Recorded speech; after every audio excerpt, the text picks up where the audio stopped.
Ek verklaar hoop vandag oor jou lewe, oor jou hart en oor jou situasie.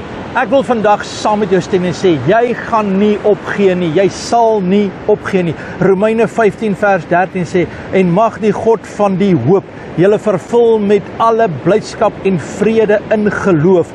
God se woord vandag vir jou is, jou hoop is vol lewe.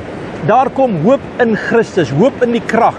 Mag jy vandag die belewenis ervaar, mag jou omstandighede, die donkerste toestande, al die skaduwees en al die gevare van jou lewe, dit hoor vandag, dat jy hoop vandag in Christus Jesus. Hy is jou bron, hy is jou sterkte, hy is jou antwoord. Hoop is God se anker in elke storm. En hy sê vandag, jy kry hoop. Mag jy op hierdie oomblik deur die Heilige Gees dit ervaar. Mag jy bewus word dat die Here bring vir jou nuwe hoop. Hy bring vir jou nuwe krag op hierdie oomblik. Mag sy aangesig oor jou skyn. Waar kom daar die hoop vandag? Dit leef vandag deur geloof. Jou geloof maak die verskil. Weet jy dat die regverdige sal deur die geloof leef? Weet jy dat dit behaag God om te glo? Weet jy as jy weet om goed te doen en jy glo nie, dan doen jy verkeerd? Hou aan glo vandag.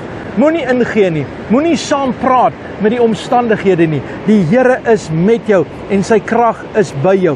Weet jy, net soos 'n skip sy anker afgooi en in die storms vas staan, so gaan jy vandag vas staan in die storm. Jy gaan vandag weet en jy gaan vandag sê, storm, ek het hoop.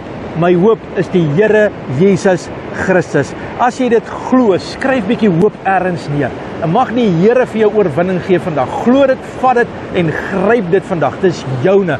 Vader, in Jesus naam, dank ek U dat ek vir jou kan bid. Dat die Here hoop vir jou sal bring. Ek wil saam met jou staan in jou omstandighede. En ek wil vandag sê, mag die Here vir jou hoop bring. Mag die Here vir jou oorwinning gee. Mag hy jou hand vat vandag en jou versterk in die naam van Jesus.